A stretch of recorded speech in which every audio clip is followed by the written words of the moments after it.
Bienvenue dans ce parcours consacré à Thérèse de Lisieux, la petite Thérèse, et au cours duquel je vais essayer de vous faire découvrir son message. Thérèse veut vous partager ce qu'elle a reçu. C'est ça que nous allons vivre pendant 5 étapes. Ce sont les saints qui nous choisissent. Alors ce que je vais vous proposer dans cette première étape, c'est de vous raconter rapidement la vie de Thérèse et puis de répondre à une question qui est une question que tout le monde se pose, mais comment se fait-il qu'une jeune femme qui est morte à 24 ans dans un sombre Carmel du fin fond de la France, excusez-moi de dire ça comme ça pour Lisieux, mais c'est un peu ça quand même, et comment une jeune fille comme ça a pu devenir immensément connue dans le monde entier. Il a dû se passer quelque chose et je vais vous raconter ce que c'est. Alors, commençons donc par la vie de Thérèse. Elle naît le 2 janvier 1873 à Alençon. Elle est la 9e enfant de Louis et Zélie Martin, un couple à la fois fervente et, vous le savez certainement, ils sont canonisés. Donc Thérèse naît dans une famille avec des saints parents.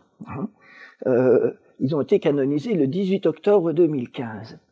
Alors Louis est horloger, et Zélie, elle a une entreprise de dentelle du Point d'Alençon, qui est très connue, et à certains moments, ils vont fusionner leur travail, et Louis va arrêter son horlogerie pour s'occuper des affaires de Zélie qui prennent de l'extension. Donc, ils ont 9 enfants, mais on est au XIXe siècle, et la mortalité infantile est très grande. Sur les 9, il n'y a que 5 qui survivent. Les 4 autres, dont 2 garçons, meurent en bas âge, et donc en fait, il ne va rester que des filles. Thérèse a 4 sœurs. Marie, qui est née en 1860, Pauline, qui est née en 1861, Léonie, qui est née en 1863, et Céline, qui était une espèce de sœur jumelle, qui n'est pas née en même temps qu'elle, elle est née en 1869, mais ça va être 2 sœurs très très proches. Marie et Pauline sont envoyées au monastère de la Visitation de Caen, dans l'école que tient ce monastère, parce que la tante maternelle, la sœur de Zélie, qui s'appelle sœur Marie d'Osité, est religieuse. C'est intéressant, visitandine. C'est intéressant de souligner ça parce que les visitandines sont fondées par François de Sales et Jeanne de Chantal, et c'est une certaine spiritualité de la douceur. Et donc, en fait, la famille Martin, elle vit dans la spiritualité de saint François de Sales. Et c'est une des clés pour comprendre plus tard tout le message de Thérèse. Elle a été baignée dans la douceur salésienne. Alors, dans la famille, Léonie est une enfant difficile. Elle préoccupe beaucoup ses parents. Elle est un peu le canard boiteux de la famille. Quand on parle de Léonie, on dit toujours « la pauvre Léonie ». Ça devait pas être facile à vivre pour elle quand même. Et en fait, on découvrira plus tard qu'elle est la souffre-douleur de la servante de la maison. Et ça a été très très dur pour elle. Et elle va faire plusieurs essais chez les visitandines, et finalement, elle réussira. Et ce qui est extraordinaire, et j'aime le signaler, c'est qu'elle a maintenant un procès de canonisation qui se fait pour elle. Alors, elle qui était le petit canard, le vilain canard de la famille, on va peut-être la béatifier. Pourquoi ? Parce que c'est celle qui a le plus vécu le message de Thérèse, qui s'adresse justement au canard boiteux. J'en suis un, peut-être que vous en êtes aussi, et donc vous êtes à la bonne place. Alors, les premières années de la vie de Thérèse à Alençon sont très heureuses, et c'est une petite fille épanouie, aimée, joyeuse, mais l'épreuve va tout arrêter, parce que la maman déclare un cancer du sein, et elle meurt le 28 août 1877, alors que Thérèse a 4 ans et demi.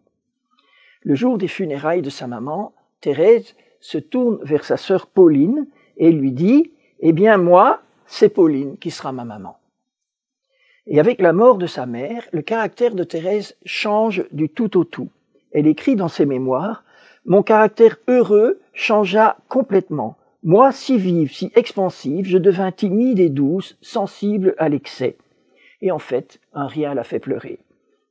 C'est un trait de caractère qui va la poursuivre pendant toute son enfance et le début de son adolescence. Elle pleure pour un rien, puis elle pleure d'avoir pleuré, et ainsi de suite. C'est la cata. Hein. Et donc, après la mort de sa femme, Monsieur Martin décide de liquider toutes ses affaires et d'aller s'installer à Lisieux auprès du frère de Madame de Zélie Martin, qui s'appelle Isidore Guérin. Un sacrifice énorme, parce que toute la vie de Louis Martin, c'était à Alençon. Mais pour le bien de ses filles, il sacrifie tout, ses amis, ses habitudes, et il part s'installer dans une petite maison que les Guérins lui ont trouvée, qui s'appelle les Buissonnets, et qu'on peut encore visiter aujourd'hui. C'est vraiment un lieu très thérésien que si vous allez à Lisieux, n'hésitez pas à le visiter. Alors, l'histoire n'est pas finie parce que Thérèse va avoir encore d'autres malheurs. En particulier, en 1882, sa sœur Pauline annonce qu'elle va rentrer au Carmel de Lisieux. Et pour Thérèse, c'est un choc terrible. Elle avait perdu sa maman, maintenant elle perd sa deuxième maman. Parce que quand on entre au Carmel, on entre en clôture. Et donc, c'est vraiment, on quitte le monde. Et cet événement provoque une chute de l'être de Thérèse. Elle tombe gravement malade d'une maladie dont on ne sait pas encore exactement ce que c'est ou ce que c'était. C'était probablement très psychosomatique, mais c'était une vraie maladie et à un certain moment on a vraiment cru qu'elle allait mourir. Alors évidemment, dans une famille très priante, très croyante, on fait des neuvaines et en particulier, Monsieur Martin a une grande dévotion pour Notre-Dame des Victoires à Paris et il fait dire une série de messes pour la guérison de sa fille. Et pendant cette neuvaine de messes, il se passe un événement. Thérèse qui est couchée, qui va pas bien, elle a dans sa chambre une statue de la Vierge Marie, et quand elle la regarde, brusquement, elle voit que la Vierge lui sourit. Et elle sent sa guérison qui la prend complètement.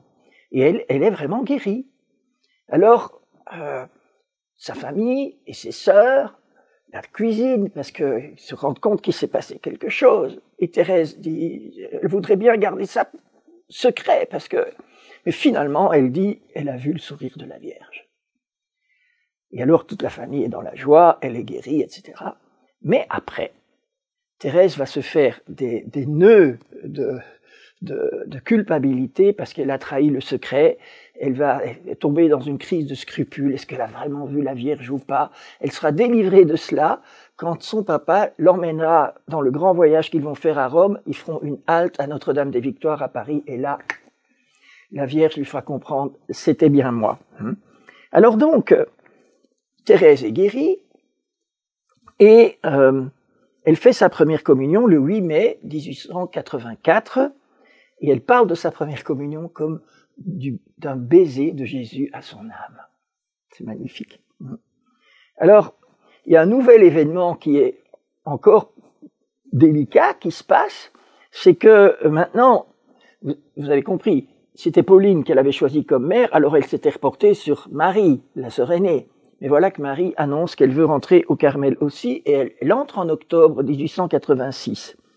Marie, c'est aussi la marraine de Thérèse. Alors, il va se passer quelque chose. On voit que vraiment Dieu a mis la main sur cette famille et sur Thérèse. Et ça se passe à Noël.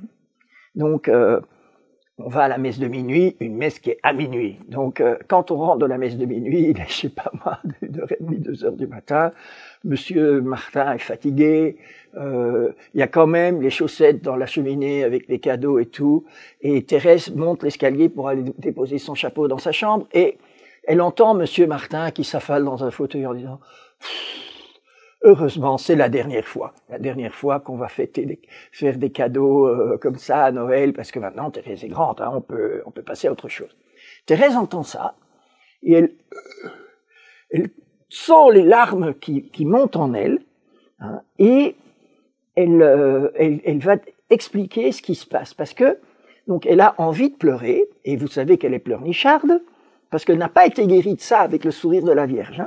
Et elle va faire un effort. Alors voici ce qu'elle dit.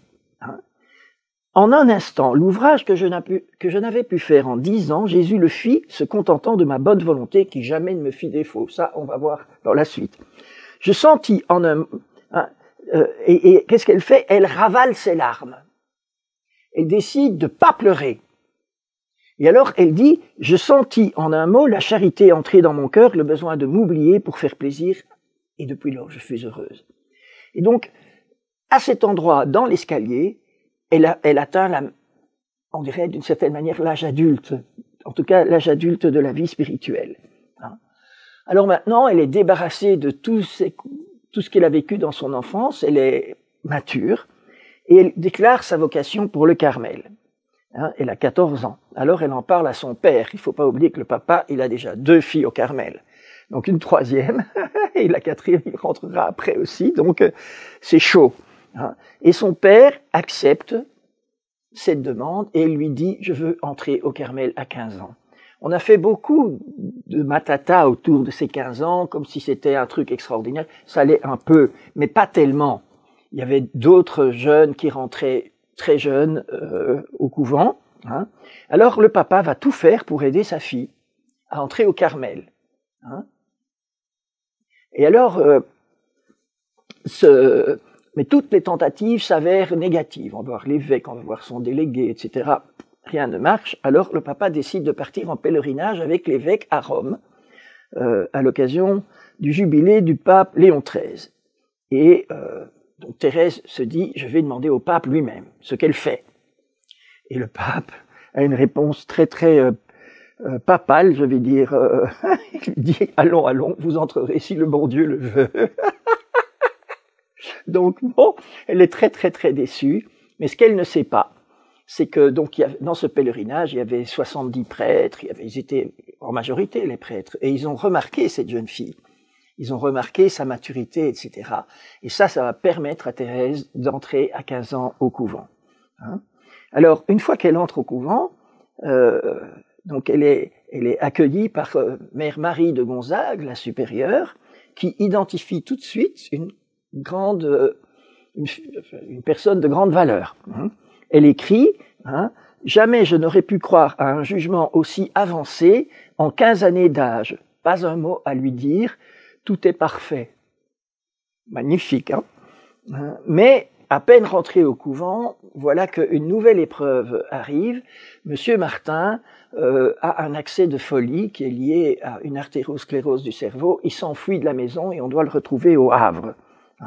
Alors on doit l'interner dans un asile de fous, le Bon Sauveur de Caen.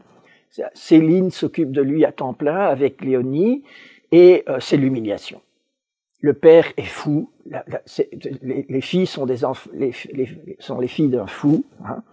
Alors, Thérèse reçoit ça comme une épreuve, et vous allez voir qu'elle vit cette épreuve de manière tout à fait autrement. Elle écrit dans une lettre, « Il faut que notre Père chéri soit bien aimé de Jésus pour avoir ainsi à souffrir. » Une parole sur laquelle nous pourrions méditer pendant la totalité de ce parcours. Et donc, Thérèse va faire sa profession solennelle le 8 septembre 1890, à 17 ans et demi, et désormais, elle va se distinguer par son zèle dans sa vie religieuse. Alors, en 1893, Pauline, sa sœur, est élue supérieure à la place de Marie de Gonzague, et ce qui va donner à Thérèse l'occasion de se déployer, parce que sa sœur la connaît très bien, elle connaît les subtilités de son âme. Et le 29 juillet 1894, Louis Martin meurt, et Céline, qui a veillé sur lui jusqu'à la fin, demande à rentrer au Carmel de Lisieux. Alors, vous savez, ils sont déjà 3 sœurs, une 4e, ça devient chaud, et pourtant, le Seigneur le permet, et elle rentre. Alors, le 9 juin de 1895, Thérèse découvre s'offre à la miséricorde de Dieu. Ce sera une des étapes de notre parcours. Et puis, pour aller vite, parce que je veux aussi avoir un peu de temps pour la deuxième partie, Thérèse va découvrir aussi la miséricorde, et nous en parlerons. Et puis, elle veut chercher un chemin spécial tout court, qu'elle va appeler sa petite voie, un raccourci pour aller vers le ciel.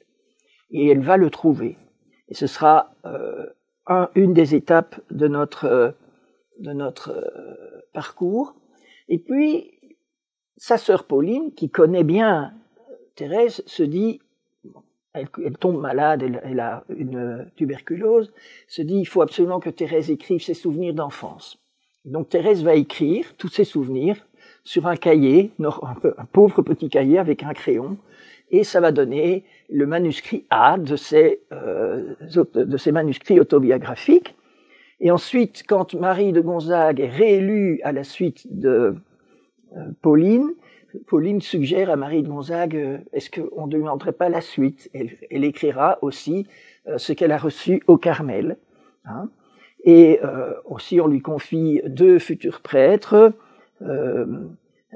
pour qu'elle prie pour elle. En fait, les carmélites vont au Carmel spécialement pour prier pour les prêtres. Et Thérèse a dit qu'elle a vu les prêtres à l'œuvre quand ils étaient 70 dans le pèlerinage de Rome. Elle a vu qu'ils étaient des gens normaux. Le sacerdoce ne rendait pas ça un plouc d'un coup comme ça, et que ça valait bien la peine de prier pour les prêtres. Hein. Et donc, nous aussi, on peut prier pour eux. Alors, voilà, elle a la tuberculose, elle entre dans une épreuve de la foi terrible dont nous parlerons aussi, et puis elle meurt dans d'énormes souffrances, hein, avec quelques paroles que je vous cite parce qu'elles sont admirables. Elle dit ceci: « Je ne meurs pas, j'entre dans la vie. » Magnifique. Ou bien « Je ne me repens pas de m'être livré à l'amour. » Et sa dernière parole avant de mourir, c'était « Oh, je l'aime, mon Dieu, je vous aime. » Et donc elle meurt le 30 septembre 1897 à l'âge de 24 ans, dans un couvent, sans avoir rien fait de spectaculaire. Comment se fait-il, et là on entre dans la deuxième partie, comment se fait-il qu'elle est devenue hyper connue? Parce que personne, à sa mort, ne s'attend à ce qu'elle soit connue ou qu'elle soit même sainte. Elle est enterrée dans le cimetière municipal. Avant, on pouvait enterrer les sœurs dans le jardin du couvent, mais maintenant c'est interdit par la loi. Et pour le coup, c'est pas trop mauvais, parce que vous allez voir que, comme elle est en dehors du cloître, de la clôture plutôt, bien les gens vont pouvoir aller prier sur sa tombe quand elle va devenir de plus en plus connue. Hein. Alors, une des sœurs de son Carmel, vous savez, on écrit une notice biographique à la mort de chaque carmélite, et cette sœur dit, mais qu'est-ce qu'on peut dire de notre sœur Thérèse? Il n'y a rien à dire. Imaginez, elle a vécu avec la plus grande sainte des temps modernes et elle n'a rien vu. Hein. Alors, simplement, Pauline a les carnets de Thérèse et elle va demander la permission de les publier à Mère Marie de Gonzague, qui dit « OK », à condition que tout soit adressé à moi. Bon, passons sur ce détail. Et donc, elle va publier ça au bout d'1 an. Elle travaille 1 an. Elle va être extrêmement fidèle au message, mais réorganiser un peu les choses, et elle le publie sous le titre de l'Histoire d'une âme, à 2000 exemplaires. C'est Isidore Guérin, son oncle, qui paye les 2000 exemplaires en disant « Bon, les carmélites, votre truc, là, ça va être un bide, personne va vouloir lire ce truc, etc. » Mais en fait, c'est pas du tout ça qui se passe. Ce livre, l'Histoire d'une âme, c'est une bombe atomique spirituelle. Et donc les 2000 exemplaires partent comme des petits pains, et finalement, on va se retrouver avec, en 27 ans, 2 millions de livres sur Thérèse qui vont être édités, soit une moyenne de 74 000 par an. Hein. Et donc, les gens, maintenant, lisent Thérèse. Et le cimetière devient un lieu où les gens viennent, parce qu'ils ont lu Thérèse, ils veulent aller sur la tombe de la petite Thérèse, la fameuse petite Thérèse. Hein. Alors, avant sa mort, Thérèse avait dit ceci: « Je sens que ma mission va commencer, ma mission de faire aimer le bon Dieu comme je l'aime, de donner ma petite voix aux âmes. Si le bon Dieu exauce mes désirs, et il les a tous exaucés, mon ciel se passera sur la terre jusqu'à la fin du monde. Oui, je veux passer mon ciel à faire du bien sur la terre. » Alors, elle fait du bien. Et les gens commencent à écrire au Carmel. Hein. Thérèse avait prophétisé, elle avait dit, après ma mort, vous irez du côté de la boîte aux lettres, vous y trouverez des consolations. Plus de 500 lettres par jour pendant des années. Vous imaginez, donc il faut 500 lettres par jour, c'est un énorme boulot. Hein, donc on commence à parler de la béatification. Alors le premier qui en parle, c'est un prêtre américain, le père Thomas Taylor, qui a lu en anglais la traduction de l'histoire d'une âme, et en anglais, comme on l'appelle Thérèse, the little flower, la petite fleur, parce que dans l'histoire d'une âme, elle dit, je vais vous raconter l'histoire d'une petite fleur, qui est elle, donc c'est la petite fleur. Et donc en mai 1903, 6 ans après la mort de Thérèse, il parle avec Marie de Gonzague, et qui lui répond, mais mon père, combien de carmélites faudrait-il alors béatifier? Elle non plus, vous avez vu qu'elle a vu quand même que Thérèse était exceptionnelle. Enfin, exceptionnelle, d'accord, mais sainte, non. Alors, la situation va évoluer le 26 mai 1908. Parce que plein de gens vont sur la tombe de Thérèse, y compris une petite fille aveugle de naissance, elle a 4 ans, elle s'appelle Reine Fauquet. On prie sur la tombe, paf, elle voit. Alors là, ça chamboule le Landerneau. Tout le monde bouge, même l'évêque se dit il faut peut-être qu'on commence quelque chose, et donc il accepte de commencer le procès de béatification.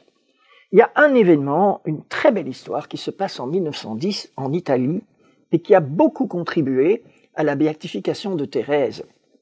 C'était en fait dans un Carmel, à Gallipoli, donc dans le sud de l'Italie.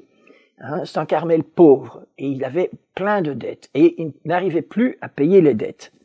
Alors la supérieure, qui s'appelle Mère Maria Carmela, entend parler de la petite Thérèse, qui est pas sainte encore, pas béatifiée, rien du tout, et elle dit, on va demander, tout notre couvent va prier la petite Thérèse. Et une nuit, qu'est-ce qui se passe?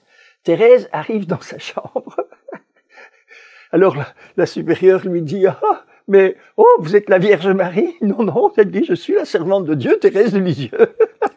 Et d'ailleurs, elle était habillée en carmélite, et elle lui dit, voilà, allez, dans votre parloir, vous avez un petit coffret, demain matin, vous irez là, et vous ouvrirez, vous trouverez 500 livres, de quoi payer les dettes.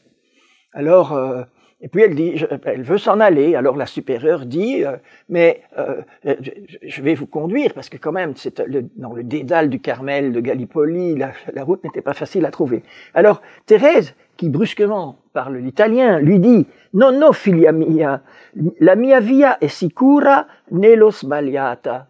Non, non, ma fille, ma voix est sûre, je ne me suis pas trompée. Alors cette parole va bouleverser Mère Agnès, sa sœur Pauline, parce que Thérèse lui avait dit, avant de mourir, je vous ferai savoir si ma petite voix est bonne, si je ne me suis pas trompée. Et là, dans ce Carmel, elle dit ça à propos d'un chemin qu'elle va. Mais Pauline a tout de suite compris, ça c'est la confirmation que Thérèse avait annoncée, avait promise. Alors, pendant la guerre de 14-18, il y a des centaines, des milliers d'exemples de protection de Thérèse, d'intervention de Thérèse. C'est ce qu'on a appelé un ouragan de gloire. Et par exemple, le bienheureux Brottier a été protégé sans savoir, parce que c'est son évêque qui l'a confié à Thérèse, et lui était intrépide, il n'y avait jamais rien qui lui arrivait, parce que Thérèse le protégeait. Et un des miracles aussi qui a servi à la canonisation de Thérèse s'est passé en Belgique. Je suis belge, alors j'aime bien le raconter. Donc, ça s'est passé à la paroisse de la basilique de Kuckelberg. Il y avait une certaine Marie Pellemans qui avait la tuberculose. Je vous rappelle que c'est la même maladie que Thérèse. Et elle en était arrivée à peser 27 kilos pour 1m70. Donc, elle était au bout du rouleau. Alors, on lui a dit, mais allez voir à Lisieux. Donc, on la transporte quasiment mourante. Et on va la présenter à Mère Agnès, Pauline. Et Mère Agnès dit, allez sur la tombe. Parce que la tombe, 15 jours plus tard, on déménageait Thérèse et on la mettait dans le Carmel. Et donc, Marie Pellemans va sur la tombe et elle est guérie instantanément. Elle est là avec son curé et paf, elle tombe comme dans une espèce d'extase, elle se réveille, elle est complètement guérie. Alors, vous voyez, mais des histoires comme ça, il y en a des centaines. Quand on a transporté le corps de Thérèse du cimetière au Carmel, il y a eu 3 miracles resplendissants. Le premier, c'est un grand blessé de guerre qui n'arrivait pas à marcher, qui s'est bien gambadé. Une dame atteinte d'une maladie de l'estomac qui l'empêchait de manger s'est mise à pouvoir manger, elle était guérie. Et une fille aveugle a vu. Vous imaginez un peu. C'est Thérèse. Elle est géniale. Elle est extraordinaire. Alors vous imaginez bien qu'avec tout ça, Thérèse est connue et aimée dans le monde entier. Elle avait prédit avant de mourir, tout le monde m'aimera. Et en effet, tout le monde m'aime. Et tout le monde l'aime. Et il y a même une basilique qui lui est consacrée au Caire, à Choubra, hein, où on a reproduit le gisant qui est à Lisieux et où il y a des choses assez incroyables qui se passent aussi chez les musulmans. Mais je n'ai pas le temps de vous raconter tout ça. Peut-être une autre fois. Et je voudrais vous raconter 2 petites histoires encore avant de terminer. La première se passe en Argentine. Donc il s'agit d'un homme qui a besoin d'un papier de sa banque pour partir en retraite. Donc ce qu'on appelle en Belgique la pension. Et il va au guichet de sa banque, on ne trouve pas son papier, il revient, on ne trouve pas, il revient, on ne trouve pas. Et finalement, un jour, il revient et on dit « Ah, la religieuse que vous avez envoyée m'a dit où était votre dossier. Et regardez, on l'a trouvé. » Et le type dit « il y a une religieuse, mais je n'ai pas demandé à une religieuse de venir, c'est pas possible. » Puis brusquement, il se souvient qu'il a prié Thérèse pour trouver son papier. Alors il avait sa photo dans son portefeuille, il ouvre son portefeuille, il dit « Est-ce que c'est elle ?»« Ouais, c'est elle qui est venue. » Magnifique, hein. Magnifique. Alors j'ai un ami qui s'appelle Albert et qui est au Rwanda. Et il a lu cette histoire parce que nous l'avons publiée dans Il est vivant quand nous avons fait un numéro spécial Thérèse qui est sorti à 300 000 exemplaires. Tout le monde m'aimera, donc tout le monde a aimé. Et il a lu ça. Et lui, il travaillait au Rwanda au service des pensions, donc des retraites. Et une sœur, une religieuse, venait régulièrement demander après son dossier et on ne le trouvait pas. Alors, mon ami Albert a dit un jour à son chef, « Eh bien, moi, je vais le trouver. » Le chef a dit, « Écoute, c'est pas possible. Je suis bien plus ancien ici que toi et on ne trouve pas ce dossier. » Albert a dit, « Je le trouverai. » Et puis il a fait cette prière que j'adore. Il a dit, « Thérèse, prouve-moi que tu n'es pas raciste. Prouve-moi que tu écoutes aussi la prière des Noirs. » Et alors, il est parti dans les allées où étaient rangés tous les dossiers, et à un certain moment, il s'est arrêté, il a fait clic, c'était le dossier de la sœur. Magnifique, hein, magnifique. Je pourrais multiplier les exemples. Thérèse avait promis de faire pleuvoir des roses. Et c'est intéressant de savoir pourquoi, parce que vous savez, dans les couvents, on se tait à table et il y a une lecture. Et on lisait un jour, dans la vie de Louis de Gonzague, un miracle qu'il avait fait sur un certain chanoine Wolfgang, qui était quasiment mourant et qui a vu arriver une pluie de pétales de roses qu'il a couvertes quand il priait Louis de Gonzague, et paf, il a été guéri. Et Thérèse, en entendant cette histoire, elle adorait les trucs comme ça, et elle a dit, moi aussi, je ferai pleuvoir des roses. Et elle le fait. Hein. Alors, finalement, donc avec tout ça, Thérèse va être béatifiée, et le 29 avril 1923, et puis canonisée le 17 mai 1925. Mais c'est pas tout. Parce que tous les missionnaires du monde ont été touchés par son histoire d'une âme. Parce que vous allez voir, ce sera la deuxième étape de notre parcours, comment Thérèse était missionnaire. Et donc elle a donné des idées nouvelles aux missionnaires qui venaient sur sa tombe.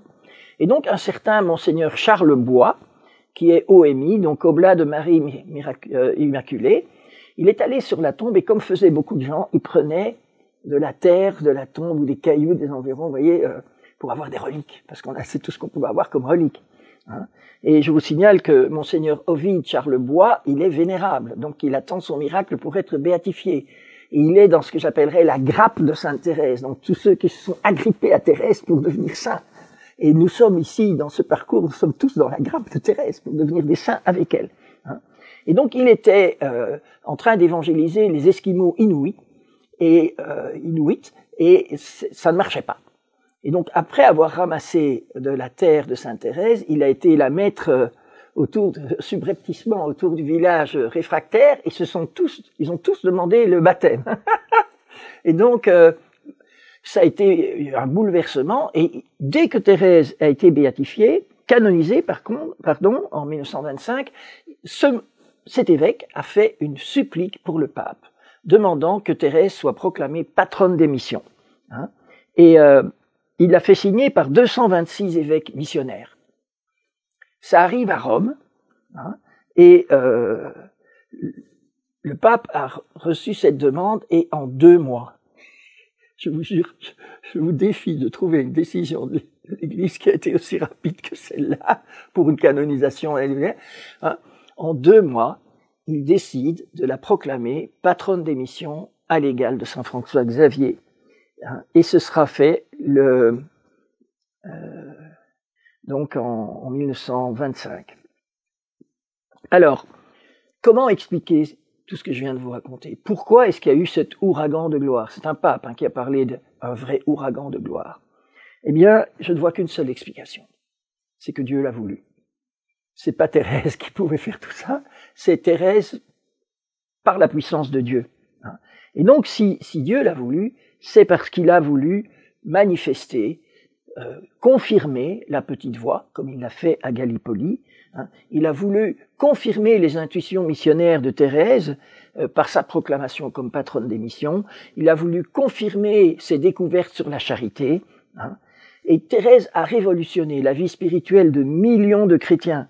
Et c'est pour ça qu'elle a été proclamée docteur de l'Église. Elle a révolutionné ma vie spirituelle, et j'espère qu'elle va révolutionner la vôtre. En tout cas, je crois que c'est impossible, si vous assistez à ces parcours, que votre vie spirituelle ne soit pas transformée, enflammée par le message de Thérèse, qui est exprès adapté à nous, qui sommes des petits et des pauvres. Et donc, pourquoi il y a cet ouragan de gloire? Parce que Dieu, le bon Dieu, comme disait Thérèse, a voulu nous la montrer en exemple, pour que nous puissions l'imiter parce qu'elle est imitable. Alors nous allons donc pour cela suivre 4 grandes étapes qui sont en fait les 4 grandes étapes de sa vie au couvent, hein, et dans l'ordre dans l'ordre historique où ils se sont déroulés. D'abord, à 14 ans, avant d'entrer au couvent, elle découvre la mission, avec la conversion de Pranzini. Ensuite, nous parlerons de la petite voix qu'elle découvre en 1895 et de la miséricorde qu'elle a découvert en 1894, mais avec son acte d'offrande en juin 1895. Et puis on verra, pour terminer, les lumières qu'elle a reçues sur la charité et les épreuves de la fin de sa vie. Alors, je vous donne rendez-vous à l'étape suivante.